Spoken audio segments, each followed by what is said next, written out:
ছাত্র জনতার বিক্ষোভ দমাতে গুরুতর মানবাধিকার লঙ্ঘন করেছিল শেখ হাসিনা সহ সরকারের ঊর্ধ্বতন কর্মকর্তারা। সোমবার জেনেভায় মানবাধিকার কাউন্সিলের ৫৮তম অধিবেশনে এই তথ্য জানান হাই কমিশনার ভলকার তুর্ক। তিনি বলেন, গণ অভ্যুত্থানে আহতদের চিকিৎসা দেওয়ার ক্ষেত্রেও বাধা দেওয়ার তথ্য মিলেছে।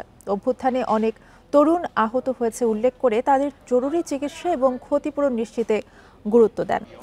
বাংলাদেশের সংস্কারের উদ্যোগকে সাধুবাদ জানান ভলকার তুর্ক। বলেন, সংস্কারের মাধ্যমে একটি নতুন ভবিষ্যতের পরিকল্পনা করছে বাংলাদেশ। এই প্রচেষ্টা জবাবদিহিতা নিশ্চিতে সহায়ক হবে বলেও আশা তার। অনুষ্ঠানে বক্তব্য রাখেন অন্তর্বর্তীকালীন সরকারের আইন উপদেষ্টা আসিফ নজরুল।